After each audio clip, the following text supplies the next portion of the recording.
Today on Oud Talks, we have eclectic luthier John Vergara here to discuss his relationship with the oud, his philosophy and approach to oud building, and more. John has a workshop in Beacon, New York. He builds not only ouds, but violins, guitars, qanun, and Puerto Rican cuatro. Enjoy the show. Right. All right, So, yeah, so tidbit about Wenge, so you yeah. were talking about Wenge, however you want to pronounce it. In English, it's spelled Wenge. Yeah. It's a beautiful wood, and if you get it cut on the quarter, compared to if you get cut on the slab, it's a different effect. Either way is beautiful. It's Mm, very grainy, mm, big, open, deep pores, and Wenge itself is pretty hard. But here's an interesting fact, and not many people would understand this unless they come mm. from the Bronx, like I do, Yeah. particularly the South Bronx. And that is if you entered an elevator in like any bad neighborhood, any shitty neighborhood that I grew up in, when you walk in the elevator, there's always a puddle of something in like the middle of the floor of the elevator, and it's Mm. piss from bums who like come in, Yeah. homeless people or bums or crackheads or drug addicts. This is a different world than most oud players are completely aware of, but this Yeah. was my world. So just bear with me while I take you down this trip down memory lane. Absolutely. So you would walk in the elevator, you would tippy toe around the urine that's on the floor that's like fermenting, and you would hit the controls with your feet because they would also pee on the walls and on the controls. Yeah. Vengi smells exactly like the smell. I kid you not. And I have a friend of Really? mine. You see some of his instruments sometimes featured in my reverb store. His name is Tony Yeah. Velez. He's a luthier. He's also one of the best uh, tres players, the Cuban and Yeah. Puerto Rican tres, and he makes them as well. And I told him that the Vengi smells like this, and he goes, "That's exactly the smell, man. That's it." Because he's Really? from the South Bronx and he gets it too. Now, of course, some woods smell better than others. Like walnut's actually Yeah. pretty nice smell. Yeah. Maple's a very nice smell. Ebony's not. Ebony not good smelling. Rosewood, Really? of course, cedar is great when Yeah. I'm sanding and anything, and I have Oh the yeah, doors open. cedar. Yeah. People poke their head in and they sniff, and they're, oh, can I come in? I'm like, sure. I'm like, I should charge Yeah. people just to smell, you know? Yeah. Yeah, we get that a lot in BC where I'm from, the around Vancouver. There's a lot of, cedar mills and all that stuff, so you do get that sometimes in some neighborhoods. Yeah. Beautiful I smell. was going Yeah. to ask you about that's. I heard there's an interesting climate there. I've never been to Mm. Vancouver, and I know now. I just discovered this 2 days ago, and I'm a geography nut. I can spend hours on Google Maps, and I love maps, and like. Oh yeah, yeah. But I just found there's like a desert just east of you there, and Yeah. it's really beautiful. Is it called Tompkins Plateau or something like that? I know the town that's associated with that place, Osoyus is what it's called. Okay. Yeah, it's like the only desert Yeah. in something like that area or Yeah, and it's something like just that. east It's of very weird. Vancouver, and I think that's where there's some forest fires right now, coincidentally. Yeah, there's tons. There's tons right Yeah. now. So I heard it's kind of a Yeah. mild climate out there, but I've never been there, so Yeah. that's only what I hear. Yeah, it just rains a lot. That's all. If you can tolerate the rain, then it's the best place on earth, especially on Nah. a sunny day. Uh, It's just incredible. Very mild all year round. yeah. Yeah. And New York, you kind of get all the extreme weather. It does get very hot. It can get Mhm. very hot, and it gets Yeah. obviously very cold. So, Yeah. you How know. does that affect building ouds, where you're located Oh, and but in the yeah. world and how the oud has to be treated before it's worked with and stuff like that. Because I know a lot of people are worried about, they kind of get worried about that, where the oud's coming from and where they're living. Cold climates, dry climates, humid climates, you get everything, and people are ordering ouds from all over the world now. How does that affect? Like, what do you do to prevent damage, all that kind of stuff? So in New York, it's wise if you have a lot of instruments, or if you're a luthier, to have a humidifier for the winter and a Yes. dehumidifier for the summer. So right now in the shop, I'm running a very high quality dehumidifier, pretty hard, and it's doing a pretty good job. I have luthier friends in Puerto Rico, and it's a nightmare for them. It's Mm. way too humid, and they can't really do finishing. They have to rig their shops. And people in the Middle East have the opposite problem. It tends Mm. to be too dry in a lot of the Mm. regions there, a lot of the countries there. So a lot of times it's made in a certain climate and it's shipped to a different climate, and usually you're gonna end up with cracks and things like that. Yeah. Now, if the luthiers really do a good job of maintaining their shop, like anywhere from 40% to Mm. 55% relative humidity, then then there's a chance that your instrument is more stable. But Mm. if they're just roughing it in whatever humidity there is, and they Yeah. ship it to you in Vancouver where it rains a lot, you could have some problems, you know. Right. And I do repairs in New York, Yeah. so I've seen everyone's work, you know. And sometimes I say, God, if that guy only had a humidifier, Oh you no, know, really? That's simple. Just a humidifier can humidifier for that living in help that a lot. region. Yeah. Now, like if I would love to live in a drier climate because I can do finishing work. There's some days Mm. that's so humid I can't do any finishing. You know, shellac, Wow. if it's oil Yeah. finish like true oil that I love to do, or even lacquer, you just can't. Now, Wow. if you spray lacquer on a humid day, the chances of you getting blotchiness and humidity trapped on there are pretty high. So Mm. people who do it know, well, can't do it today. Got to wait for a Oh sunny no way. day. So luthiers love to live in like California, Arizona, New Mexico, those drier states, because they can work most of the time, but they have to have a humidifier just to manage the humidity within that range. Yeah, yeah. That's crazy. I think a lot of people don't really wouldn't realize that. Oh, the You wood know. moves so much. The wood Yeah. expands and shrinks, you know. It Mm. shrinks when it's dry, expands when it's humid. Yeah. So That work you did for Simon, that oud you built for him, or it was a restoration, right? It was a Nahat, right? yeah, Yeah, that's incredible. Incredible thank you. work. Thank you. Yeah. He was happy with it, which, you know, he's honest. Yeah. If Yeah. he didn't like it, he would tell me. One year, I brought two instruments to the retreat that I made Mm-hmm. to get his opinion because he is like the gold standard. You know, he'll tell Yeah. you Yeah. if it's good or bad, Yeah. and he'll tell you exactly what's wrong with it.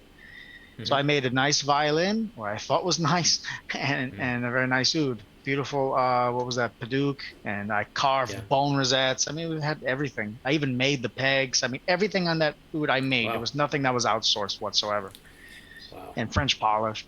So he played the oud. He said fantastic. I was like, oh my God, did he just say that? And then he played the violin, and he said, sounds like those violins you plug into the amp. So he liked the oud, but he hated the violin. You know, the Interesting. violin was brand new, so that could have had Yeah. something, you know, to do with it. Now the violin is a few years old, and it does sound different. With time, they Yeah. change. So I should give him that violin a try again. But Yeah. yeah, so the fact that he really liked the Hat Oud that I did the restoration is great. It's a compliment to me. Will he use it Yeah. on stage? I don't know. He has a killer. His main oud is a killer oud. Mm-hmm. Very tough to beat that oud. I also did work for Bassam Saba. May he rest in peace. He was a friend and a Yeah. teacher of mine. He had Yeah. his Yeah. main oud was unbelievable sound. Mm. Unbelievable. You play this oud, you wouldn't want to put it down. And I Yeah. was like, I did a soundboard for him in the hat. I was like, oh God, I'm up against that thing. Oh God. You know, but yeah, I was Yeah. very happy with the way that project came out. Um, It's great. you know, How long did that take you from start to finish that project? that Think one, not that long. That was exactly a year ago. I mm-hmm. would say that that project was about 2 weeks of my life. 2 weeks. Okay. Yeah, and I made all those inlays like authentic had inlays, like copied them and all that. Oh. That was time consuming. Yeah. Also, like there Yeah. was a new one. I made a new one, not a new one. I mean, it was new for me. This design that was on the pick guard, and I had invented this thing, and I just had to decode it, and I had to put it on the Mm-hmm. computer, look at the angles. Okay, that's 45 degrees there, and then Yeah. you know, there's a process of like reverse engineering. Yeah. And I think there's only a Crazy. handful of people on Earth that actually reproduced those Nahat inlays. I think there's like the Khalife Mm. family, the younger guys, they do it. Khalaf did it. I don't know if he's still making. Yeah. I don't think he's making news. He decoded some of that stuff. Ghadban in Lebanon, and maybe like two others, and that's it. To Yeah. like make them exactly the same size, the same everything, like replicas, I you see. know. But you know, I have a Mm. violin making background, and replicating is actually kind of standard in your education. Mm. So to replicate stuff, I was prepared for that. Yeah, Um, you're expected to that's very copy, cool. make Stradivari copies. That's what you learn from. You Right, take right, a right, right. actual pattern that exactly, and you try to replicate everything, the scroll, the F holes. Mm-hmm. So that was kind of my That's my training for replicating instruments. that's crazy, and I think that's a an amazing service that you're or resource that you are to the oud world that you can offer that because these kind of things are going to be ending up in museums. They're becoming relics of the past, and yeah, like you said, like few people can replicate them accurately. And so it's quite. I think it's amazing. What the kind of work that you're trying to do. You can see it from the ouds that you're creating that you're trying to stay to that tradition. And it's not And my tradition. The funny thing right, is, I have a high level of respect for it, and I have a high mm, level of love for it. yeah, And I don't, as a foreigner, I don't want to make a mockery of it. And that yeah, also, I try to project that in my playing. I want to sound authentic.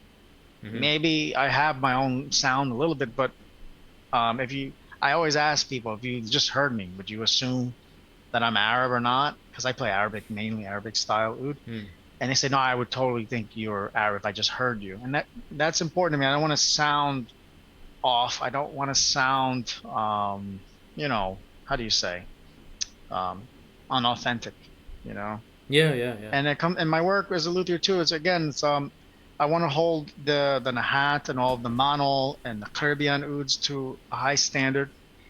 Um, and I really appreciate what those guys did in those mm-hmm. days with hand tools mostly. Yeah, Um, I think some of the best work was done then, although there are some things they did that I think they could have done better. But I don't want to dwell on those things. Like if me and Najib get into that rap, he'll talk yeah, about the things that they did that wasn't good. But I said, well, they still, if you want to make an oud and you want to be original, you're still going to be borrowing from them a lot. right, So they gave us everything, whether you like it or not. yeah, Talking about Nahat, Manol, the great Greek oud maker in Istanbul, and yes, Caribbean, the great oud makers. yeah. So yeah, that brings us to a good question. Like, where did your journey with the oud start? Like, where did you first hear it? How did you go from not knowing anything about the oud to now making ouds and making restoring the hats and making ouds for guys like Simon Shaheen? How did that come about? Yeah, so I um I used to long time ago I used to work at Tower Records, and then I saw a CD cover of a guy with an oud and a violin in the world music section. I was always interested in what was going on in the world music Yeah. section. There was always like Indian music, which I loved, like Ravi Shankar and the sarod player Ali Akbar Mm-hmm. Khan Mm-hmm. and Nusrat Fateh Ali Khan, the Pakistani Qawwali. Is that Yeah, the form Kawali. of Yeah. music? And Yeah. of course, I'm familiar. I come from a background of Latin music and stuff like that. Yeah. Yeah. And I saw this thing. I was like, "Whoa, I gotta check this out." And instantly, I was like, "Wow!" I noticed the high level artistry coming from Simone. And there's in general, I Mm-hmm. go, "Oh, this is the kind of music that you would hear if you watched a documentary on like ancient Egypt or something like that. They would have a nai Yep. or an oud or something." And I always was drawn to that melodic sound, that melodic way to approach music, Mm. melodic and rhythmic at the same time. So that was always Right. appealed to me. So I heard Simone, and that was it.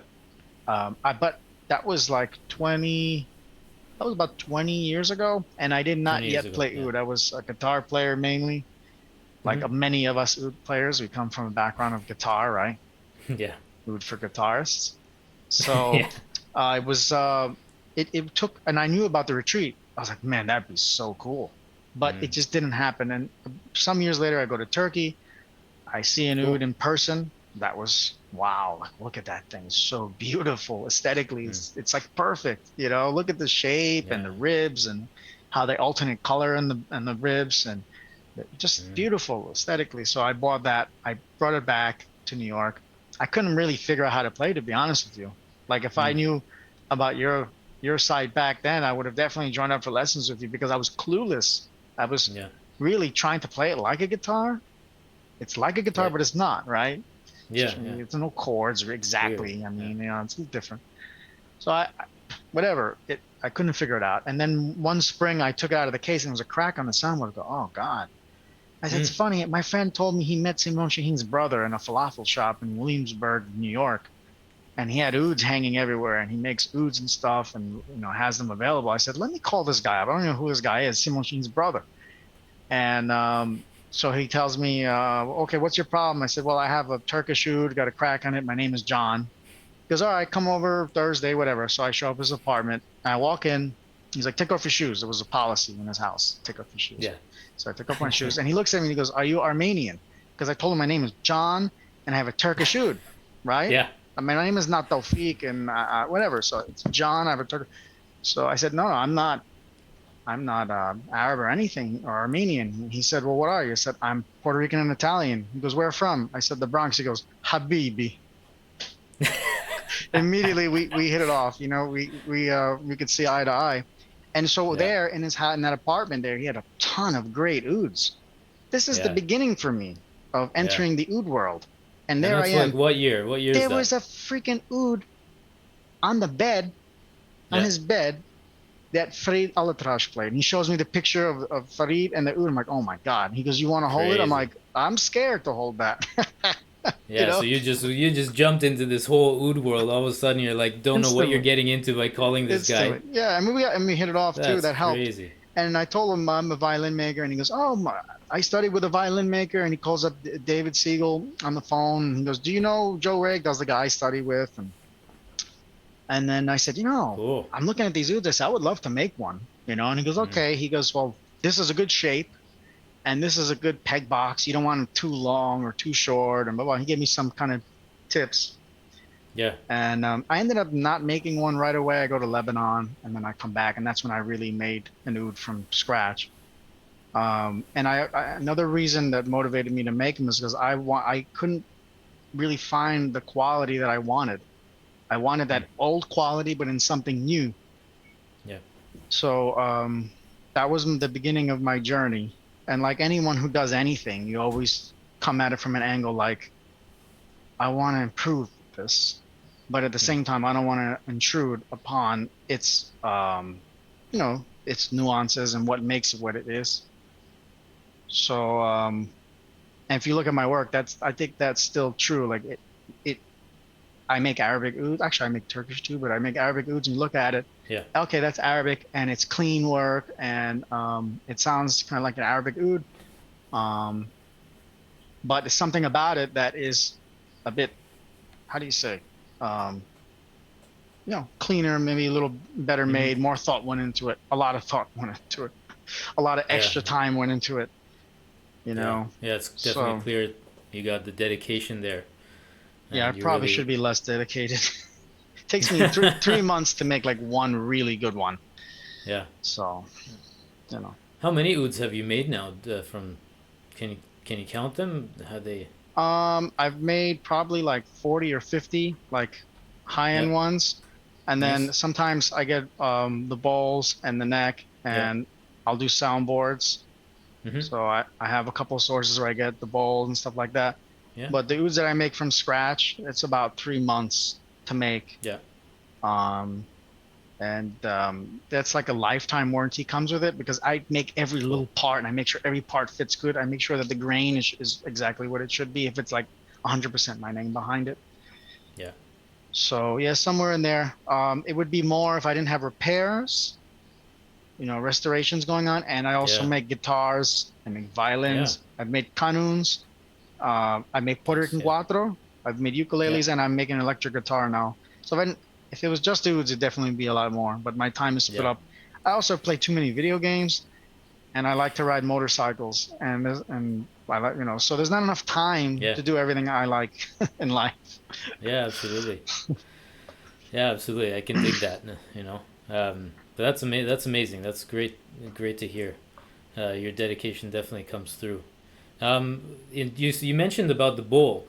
This is always a question above that oud, people who are getting into an oud always want to know. Like, Okay, what wood to get? You know, like what's the difference between walnut for the bowl, this maple for the bowl, you know, mahogany, um, and what's your approach and how much do you think the wood that you choose for the bowl affects the sound, affects the instrument in that way, and does it really make a difference in the, or is it just aesthetics? Because we've heard before that you know the most of the sound is created in the soundboard, right?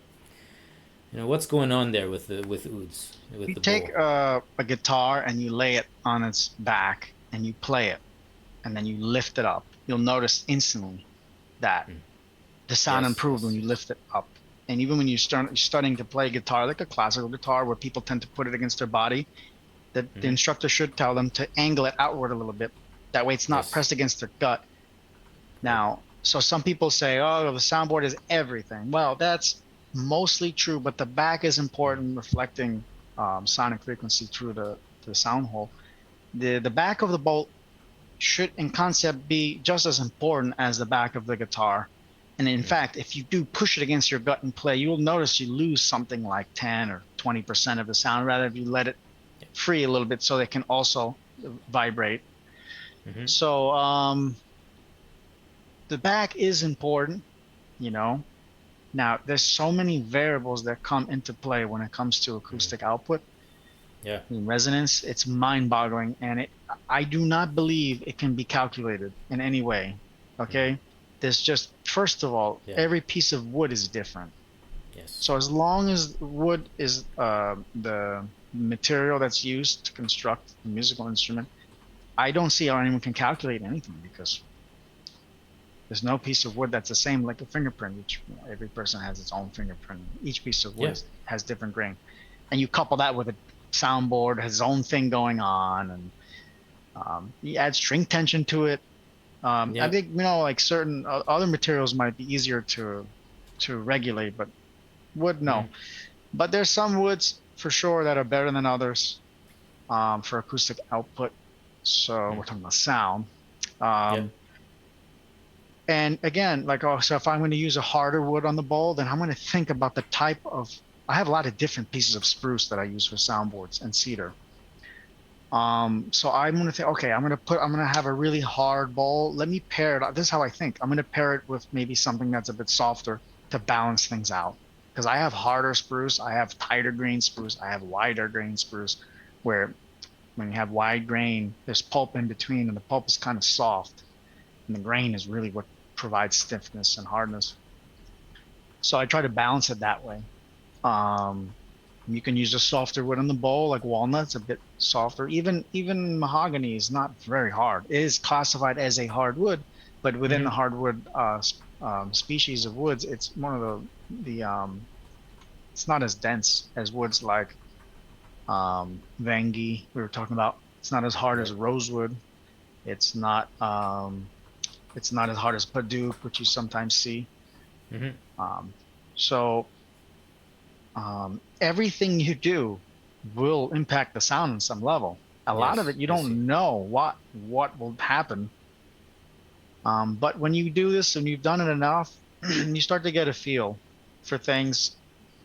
And if you really try not to overanalyze and just Mm. go with your gut, and this word that some people are uncomfortable with, intuition, something good usually happens from not Mm. stressing too much and not over calculating. If you just do it like nonchalantly and free and with Yeah. heart, the sound come out good. I don't know why. This is not scientific to say. Mm-hmm. I've seen makers that their work was very sloppy, and the work not very clean, but yet they turn out great sounds. Muhammad Fadl. You look at Right. there's some guitar makers. Manuel Velasquez, one of the best guitar makers from Puerto Rico. His Mm-hmm. workmanship wasn't great. He didn't even have calipers. He would measure with his fingertips. But people in Japan were buying his guitars like crazy. He was selling his guitar. He couldn't make enough guitars for the world. Amazing. So there was heart there. There was something there in the Yeah. soul, or whatever you want to call it. Um, so, but of course, I try to be clean in my work and all that. But Yeah. since I just said screw it. I'm just gonna do it, and I'm gonna enjoy the process. Like Hmm. everything comes out good. Of course, I'm thinking about balance, and there's the bracing where you put the braces on the soundboard and all these other Right. things. But I try not to overanalyze, and Yeah. usually I have a good turnaround from that.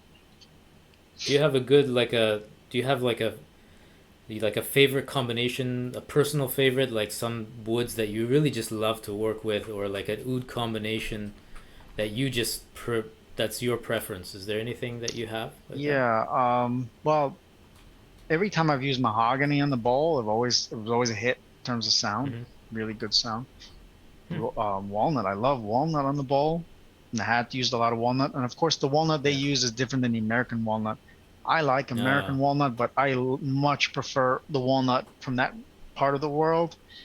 There's a small area in Syria where there's some like I don't know what it's called, Syrian walnut. I've seen it. I love it. I mm-hmm. can't really get it. There's not much of it. There's some Yeah. Turkish walnut that's so beautiful. I used it once or twice. Definitely better than the American stuff, but even the American stuff Mm. can be good. I have some right now that it's kind of rare. It has some nice curly flame patterns in it. Oh, And I've cool. used that on one oud and I have enough for like one or two more. So I'm holding Yeah. on to that for special projects. So that's kind Nice. of my favorite bowl. And I always like spruce.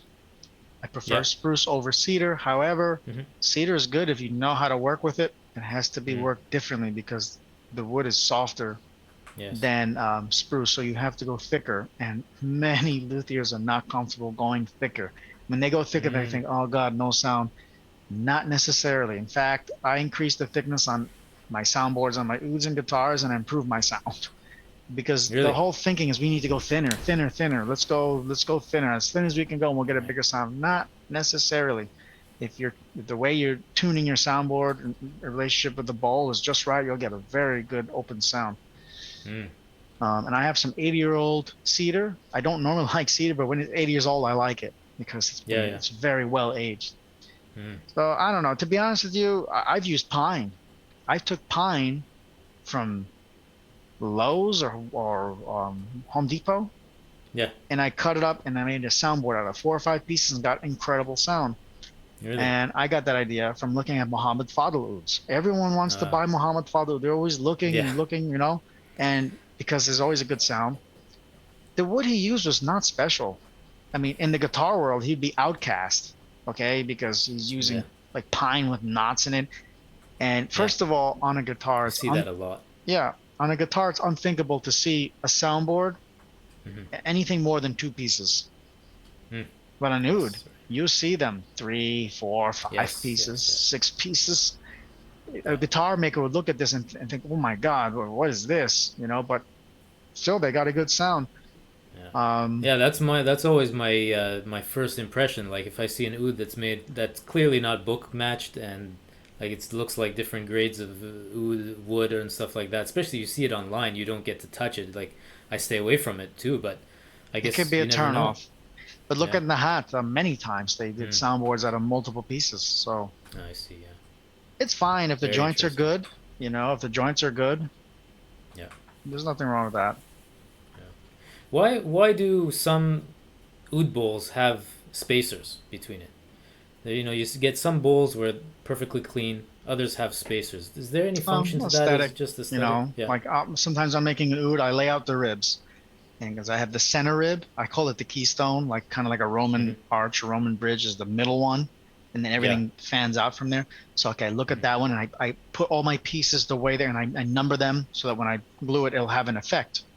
When I you look at see. the bowl, it'll be symmetric somewhat. You don't just put it at random places.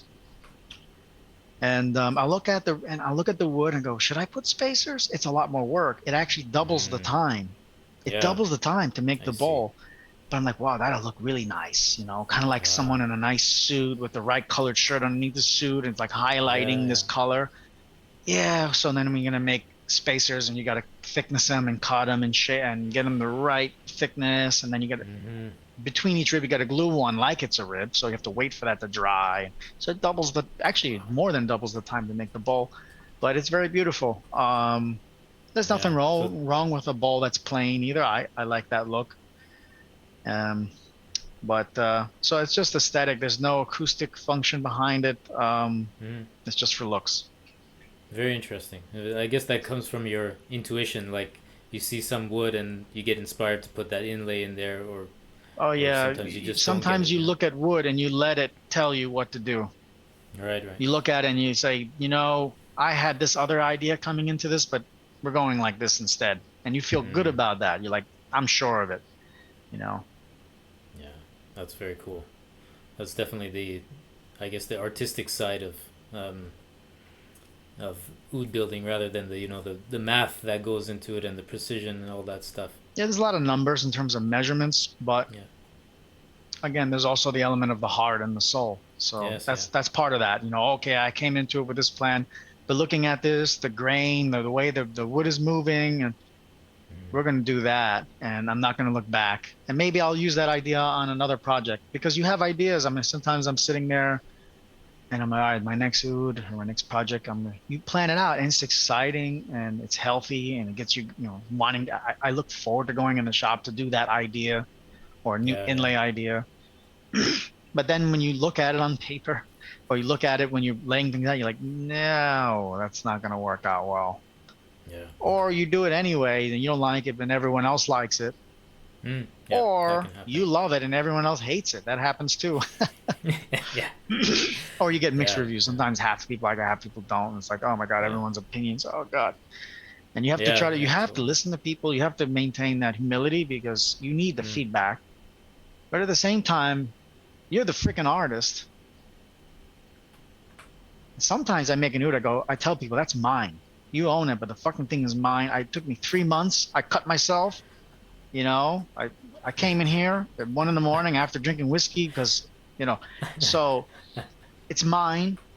And if you take it to someone else and they butcher it, I'll kill you. Yeah. You know what I mean? I'll kill you because they will ruin it. I know they would Yeah. inside out. I know everything about it. Actually, and by the way, most luthiers, if you take like a well-made instrument from a Mm. luthier like myself or someone on a high level, and you take it to another luthier to fix, especially against their knowledge, that's actually a way to avoid warranty. That's most Right. luthiers' policy. Yeah. I mean, like That makes sense. I'll like if someone has an emergency, they're in Spain or something, and have my oud, I'll say, okay, I can't fix it, but you're gonna have to go to the so and so or so and so only, and I will talk directly to that luthier and tell him what he might need to know because he might need to do something. He doesn't know how thick that piece is. If it's 1 millimeter or 3 millimeter, he doesn't know. He can Yeah. run into a jam if he doesn't know. So I say, yeah, I know what that thickness is. And so in those cases, obviously, it's okay for the musician to take it, but they have to Yeah. let me know first. Because if they take it to some whatever, like an alto, like some kind of alto music or some kind of like local music store, or like the kid is hungover from the last night and he doesn't know anything, it's not going to go well. And that happens. Absolutely. That Yeah. actually happens. Yeah. I'm getting a good feel of what kind of professionalism you put into your oud making. Offering that lifetime guarantee and that warranty and stuff, and the seriousness by which you approach oud making. That's great. I think that's the kind of thing that the oud world kind of needs to bring the level of the artistry up and That's a one thing. continue Like it going. when one maker pushes the quality, then the others have to kind of follow. So I don't think Yeah. there was others before me that helped push the standards high.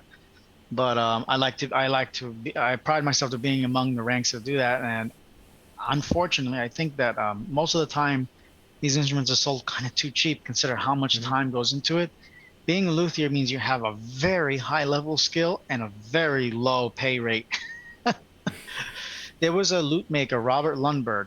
He Hmm. wrote a book, Historic Lute Construction, under American Luthiers Guild in the early 80s. He actually, unfortunately, didn't get to complete that book because he died of cancer before it got completed. But nonetheless, that was a very good book for me. I learned a lot from that book and for oud making. Okay, it's a lute making book. But what happened was for years, basically, lute makers didn't know how to make a proper lute the way they used to be made like in the Renaissance and the Baroque period. They would start making Yeah. the soundboards like guitars. The fan bracing, the lute bracing is more like the oud. So Hmm. he was a violin maker and he was like a curator at some museum, and he started looking at these old lutes, and he said, "Oh wow, they made very different than what I thought."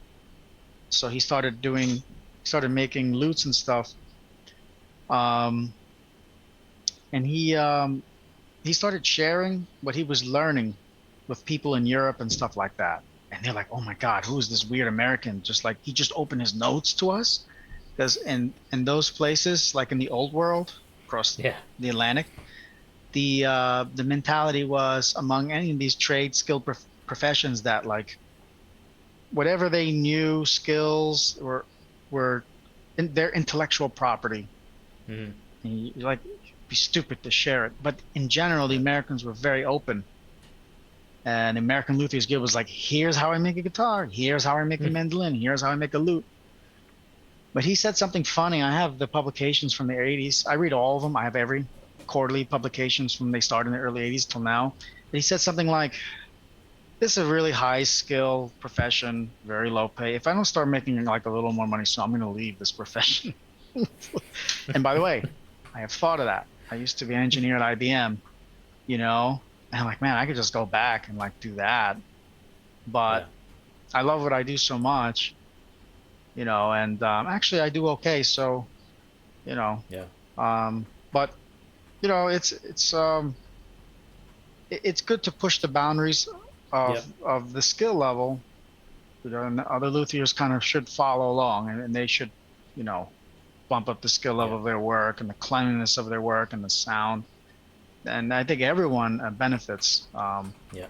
You know, Yeah. You do see some quite significantly higher prices from certain luthiers yeah. in Ouds, and I think some people are still not used to that price point for Ouds, unfortunately. I think if But the maker yeah. offers something unique Mm. and the skill quality, the skill level is high and the quality is high, there's nothing wrong with that. It's a work of art. If Yeah, someone wants to absolutely. pay it and they want that, that's fine.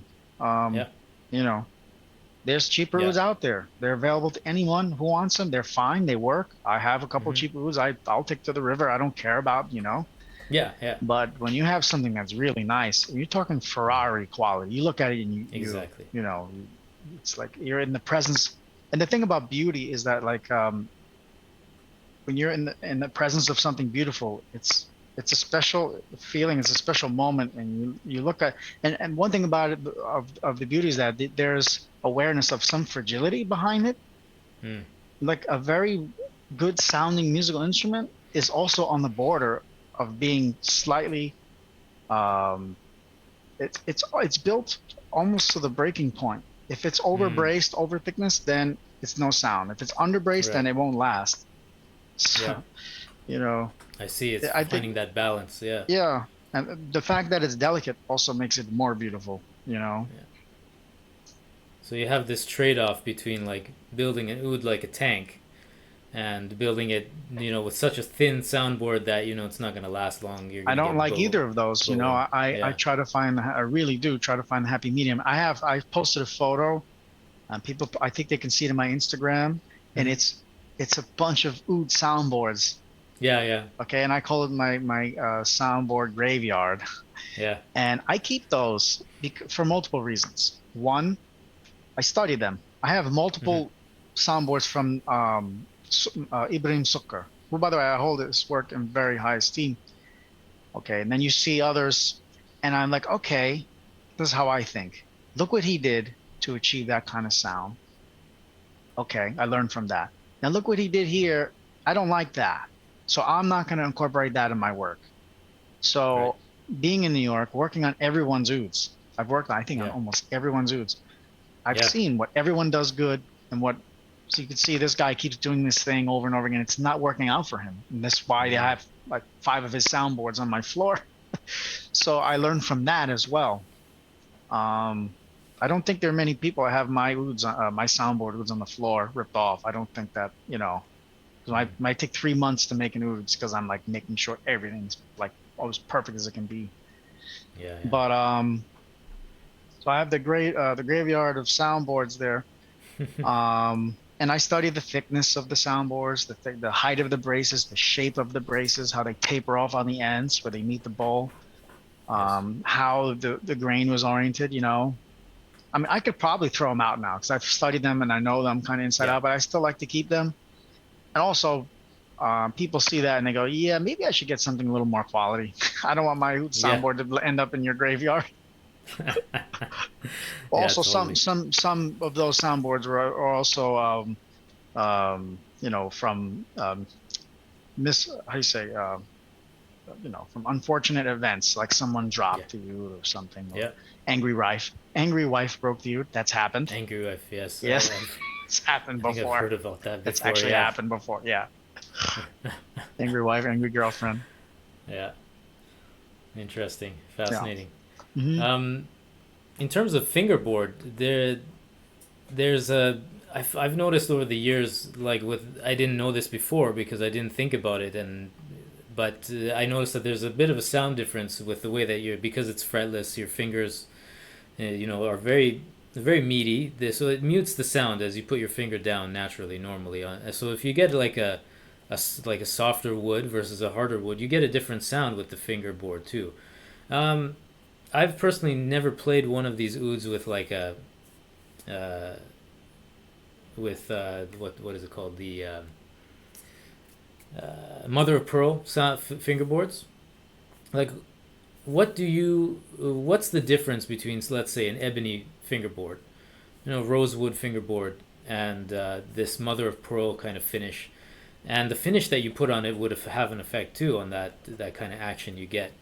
um, how does this kind of affect the sound? What's your opinion? Because I know you've made some intricate mother of pearl fingerboards too, and some of the old Nahats have that in there. Yeah. I really like the sound of them.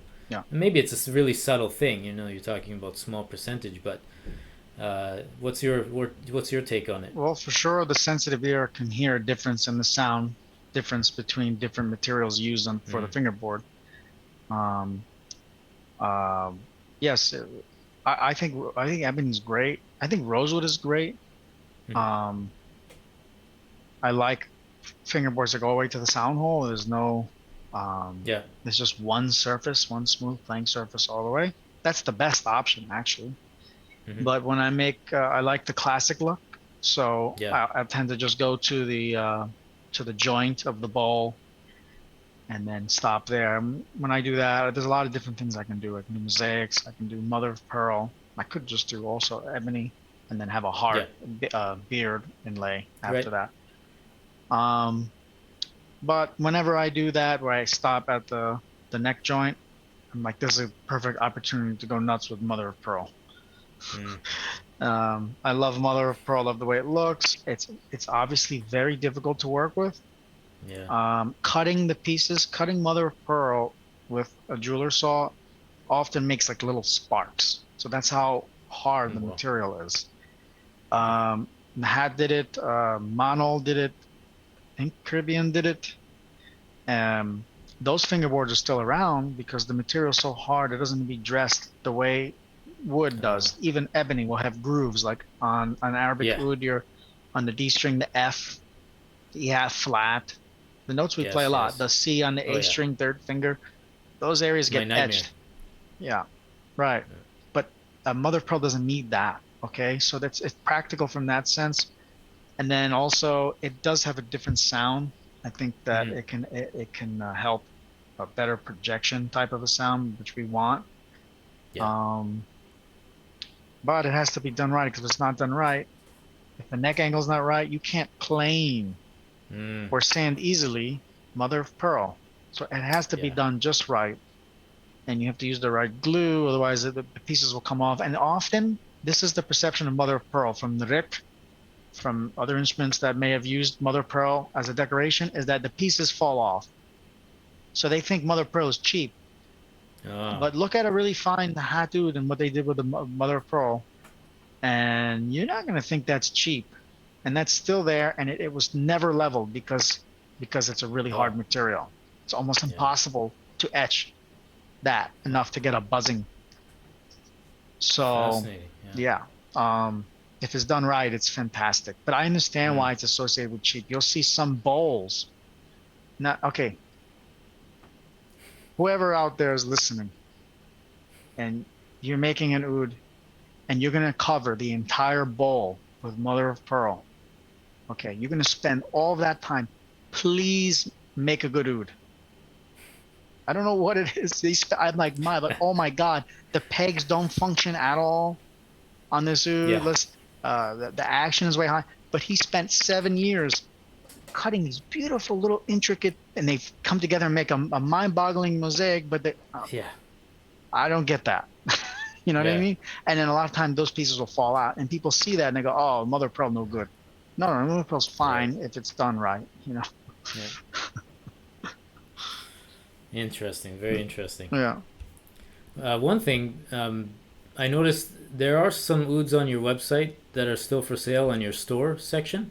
Are those still for sale, or did you sell some of those, I as you sold. Let mentioned? me see. I just sold the mono.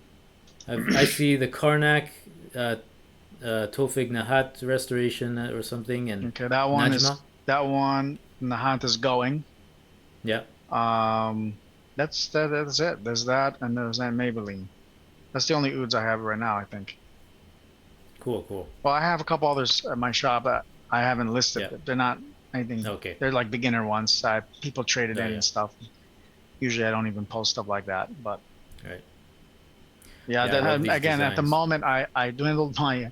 I sold a few ouds like back to back, and I have no stock. And I was telling you earlier before we started this talk that I like to have multiple instruments available. Then when someone comes, they Yes. can find the right one for them. Often, if you visit a luthier shop, depending on the type of work they do, if they just do orders, they have nothing for you to try. So, I mean, you Yes. go visit their shop in some faraway land, and you get there, and there's like nothing you can even see from them. They play, you know. Yeah. One of my Um, students just told me that exact same story. They went to visit a luthier, very well known, and yeah, he's like, you have to call me in advance to let me know you're coming so that I can find some of my customers who have already purchased my wood, bring them here, yeah. so that you can hear them, try them out. That's to me, that's mind-boggling that that can happen. Well, But that can happen now. yeah, If you flew to New York right now, you'd have that problem because right now I don't have yeah, anything in my shop. I yeah, sold them all. What can I do? Like, it's just yeah, yeah, coincidence.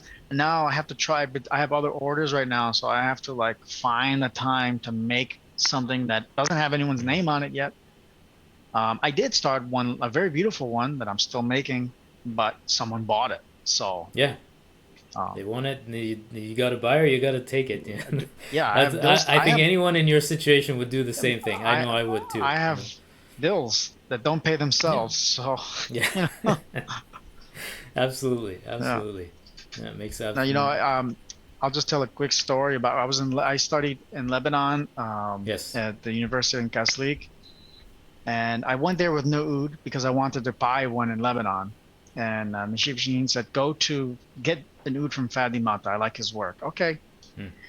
So I get to the university and I talked to one of the guys that worked in the music department there, and I said, "I want to get a hold of Fadi Mata. I know he doesn't speak good English. My Arabic is not good, but I want to buy one of his ouds." He calls him up. He takes out a sheet of paper and he draws what looks like a treasure map, and X marks the spot. Is you're gonna go here, you make a left under the bridge, you Beladia, and then there's gonna be the statues of Mary. Hmm. Okay, statue of Mary, make a left, and you're there. Do you know how many statues of Mary there were in that neighborhood? I was like so confused. I couldn't find the shop. And then so the Oh, next day I came back with a friend armed with Arabic language and a cell phone. yeah. Okay. And we still had trouble finding him. We get to his shop. Crazy. There's like 7 statues of Mary. Like, which one was I supposed to find? Yeah. And you go to his shop. There was no, I don't know if it's still the case because this was 11 years ago, but Yeah. there was no like sign of like music or luthier. There was the one door with like old faded photographs of like lingerie photos from probably the Civil War era. Okay. That was his shop. How would I Wow. ever think that had anything to do with music or luthier? And when I went, I think he had just one oud there. At least he had one. I could have went, and there was none. But I Yep. like if someone comes to my shop, they have like few ouds that they can play back to back. And usually, Yeah. for sure, within those few, they'll find something. Yeah. Yeah. Even if they came like with no intention of buying something. Usually they end up buying something. Yeah, It's yeah, like yeah, their eyes like open up and it's like they say, "Oh, okay, I get it yeah, now." yeah, But yeah, they yeah. just see the stuff online. I take horrible photos with my phone. Hmm. I don't know how to take photos. I don't know lighting, nothing like that. I Yeah, should learn these things. I take terrible recordings. All recordings sound horrible. None of my recordings sound good. And to be honest with you, another thing I want to say, because people say, "Oh, my oud, listen to my oud or listen to this oud." I can't yeah, tell a sound over any recording. I cannot. hmm, I have a good yeah, ear. I make these instruments. I have to hear the damn thing in person, under yeah, me or in front of me. yeah, You know, yeah. Totally, I could totally relate with that. Yeah, it may sound good in the that's a video, good and they point. could be doctored up too. They could be Yes, people yeah, digitally. absolutely. You get it. And you're like, Yeah, what the hell? Is nothing here. I have the opposite problem. Actually, yeah. my shop That's too. My shop has very bad acoustics because of its shape. hmm, It's narrow and long, and then yeah, I have a lot of stuff everywhere, so it yeah. absorbs the Everything's gonna sound. echo. Yeah, Yeah, so it's I not a um studio. I have one nice space that's a few blocks away from my shop, a beautiful space, acoustic space that I know Mm, them, and every now and then someone really serious about trying it with a nice guitar that I made or a nice oud. yeah, I walk with them. We go there and I let them try it yeah. in a proper space. Cool, cool. Yeah. Let's talk about sound before that's one thing I did want to really touch on with you before I let you go. Um, sound. What do you like? What's a good oud sound? You've hung out with Najib a lot. You hung out with Simone. He's giving you feedback about your ouds. You have your own, I'm sure, your own personal preference, and you make ouds to your personal preference and all that. What makes a good oud sound to you, from your perspective? What sound do you like? When it comes to high frequency, clarity, bass, all this stuff. What's that? Whenever I make an oud, I always think of Simone. Would Hmm. it be good enough for him? Hmm. If it's good enough for him, it can be good enough for anyone. So he needs projection, he Yes, needs a good projection. Yeah. resonance, and the sound needs to peak quickly and decay quickly. Hmm. Shouldn't linger because he's played five notes and the first note is still there, bleeding Yeah. in, canceling out the other notes. Right. You want punch, crisp, and some kind of distortion created from a good harmonic series that completes itself. I see. Okay, a distortion in a good way. Right. When you play a note, it sounds amplified, but Hmm. it's acoustic. You ever play through an amplifier in the right situation and it sounds so good? You know, you just wow, you feel like a god all of a sudden. Yeah. Well, if you have a really good oud, a good, it doesn't matter anything, guitar, violin. Yeah. When it does that, it feels like it plays itself because you're spending Hmm. less energy forcing sound. In fact, just with the lightest touch, really, it's generous and it gives you what you're looking Hmm. for. It gives you enough. Um, so you spend less energy trying to get a good sound. You can focus more on the music now. You Yes. know what I mean? Instead of like just hit hard with the right hand and give enough. So that's usually a sign of a good instrument. And people always say the same thing. It feels like it plays itself, Right. effortless. Of course, there's a setup is important. The setup, how the action and all that. But in terms of sound, projection, resonance, that parameter of quick peak, quick decay, high peak, Hmm. quick decay, that's excellent. And even in Turkish ouds, that's a good sound. Hmm.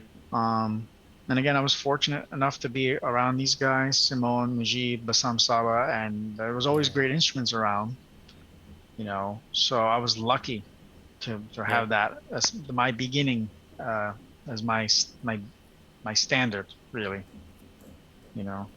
Yeah. Yeah. Very cool. That's really really great information. Of the ouds that you've touched, you've played, or you've repaired, of those, any oud maker out there, that who were you most inspired by in terms of like the way they did really good things here, and I want to borrow this and put it into my own oud making. What kind of oud makers do you look up to yourself? Oh, well, I stole shamelessly from the hat, Yeah. you know. Oh No yeah, one and could blame you there. I love Mano. Yeah. I love Mano. Yeah, talk a little bit about manual because I really loved that oud that you made, that recreation of I the just manual sold oud. it 2 days ago. So That's crazy, yeah, yeah. Mano, very early maker, Greek Yes. origin, and lived in Istanbul. I think he started his career out doing French polishing of furniture, and then got in the music business or the oud making business. And apparently he had a famous apprentice later on, who became to his own, Kirbian, the great Armenian oud maker. Oh, okay. But obviously, Mano, um, well, but you got to understand in those days, the Turkish, Ottoman ouds weren't that Yeah. much different um, than the Arabic ouds in terms of the way they're made and the bracing and construction. Now the Turkish ouds differ very much, so they Mm. were a little closer than to Arabic ouds. So I can play those ouds, and I'm really enjoy the type of sound that they provide. And his workmanship was impeccable. He set a very good standard. I think he made, I want to say 1,200 ouds. I have Wow, to check that's the a lot. numbers. It's been a while, maybe more. Um, but yeah, so he's my other favorite. Um, I like Caribbean. There's a bunch of Arabic makers I like, but Yeah. the Nahat dynasty, they're great. They're excellent. Of them, whose work do you like the most of the family? There's I've seen ouds from all of them that I like. Yeah. Tawfiq keeps coming to me. I can't even count how many Tawfiq Nahat ouds I've worked on already. Mm. I have like many of them from the same year. Hmm. So anyway, I love Tawfiq. Um, Georgie is great. Um, yeah, I like them all. I learned from all of Yeah. them.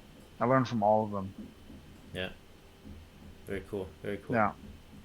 I remember in that little thing interview you had with Najib, you put on YouTube. Hmm. Um, I remember you mentioned that like when with Arabic ouds, when you get them in for repair, you see everything in every situation. But when it comes to Turkish ouds, you see like it's very consistent. You know what you're gonna get. Yeah. Um, you want to touch on or Arabic ouds, Turkish ouds a little bit for people who are really just have no idea, and what they're gonna get out of a you know $1,000 Turkish oud versus an Arabic oud in terms of craftsmanship, sound. What's your take on Turkish and Arabic sound? So you have to first decide what repertoire you're going to focus on. Yeah. So if you're going to play Turkish music, you really should just get a Turkish oud. Hmm. If you're going to play Arabic Totally agree. music, if you're playing Kulsum, you want to play Firuz, Dalahab, whatever, you need an Arabic oud. You can do it on a Turkish oud, but it doesn't give you the right kind of sound. And this is my Yeah. opinion.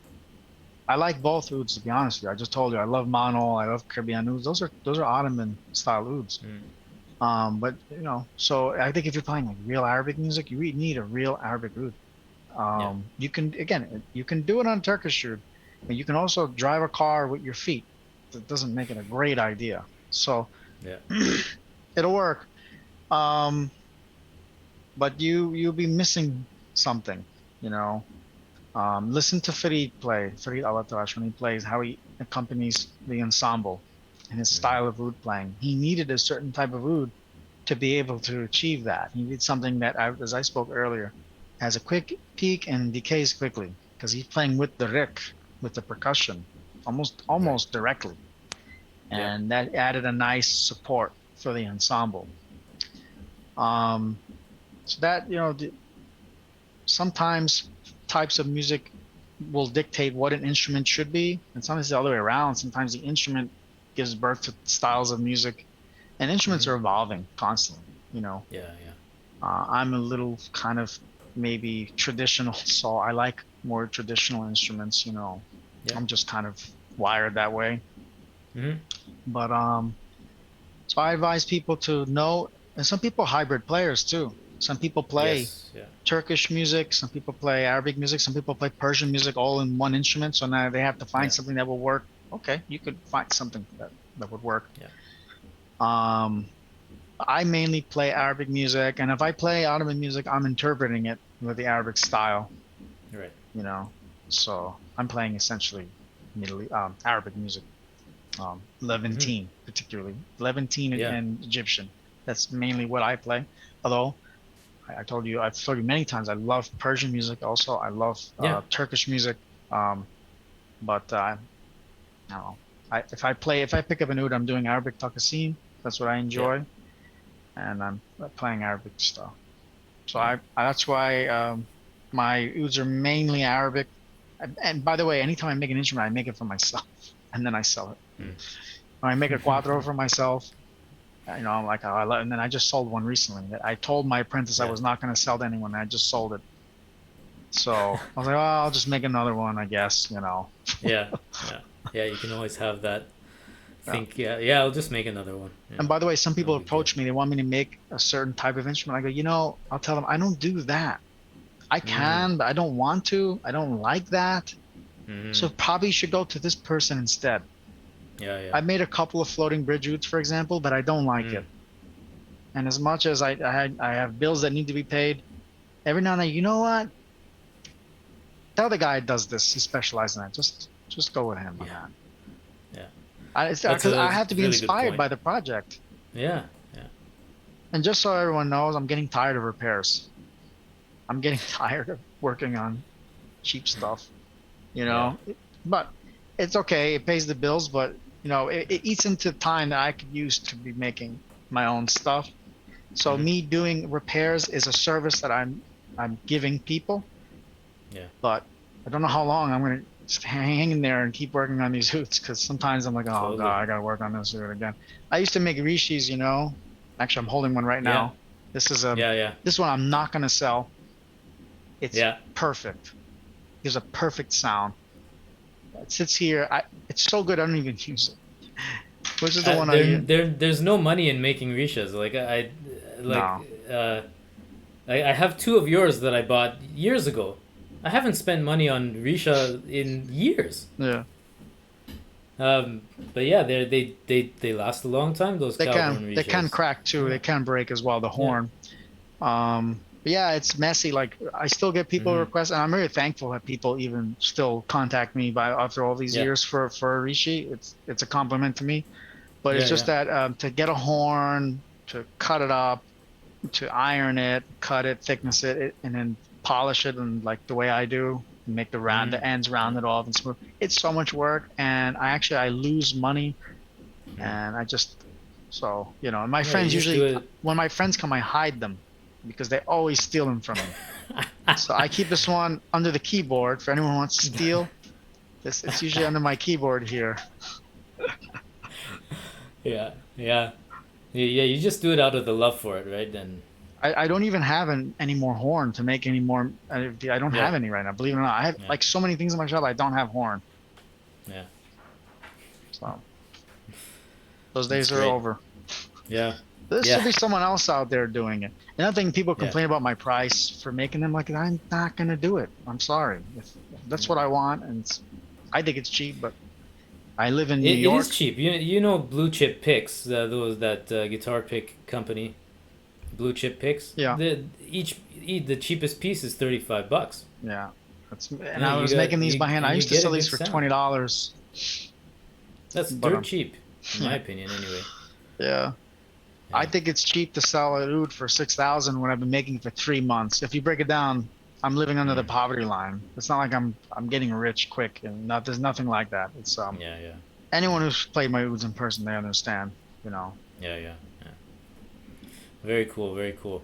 Well, I'm pretty much run out of questions, and I just want to thank you again for sharing your knowledge, sharing your experience, and I'm sure it's gonna help somebody out there, and it's just gonna be fantastic. But uh, is there anything you want to say about what ouds you got right now? I see you have an oud in the background. Do you want to show anything Oh, off?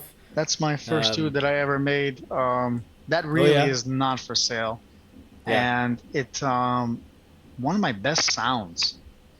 Really? It's one of my best. And Yeah. another funny coincidence. Every Yeah. first whatever it is that I made always had the best sound. My first kanun, my first violin, my first guitar, Yeah. my first oud, my first cuatro.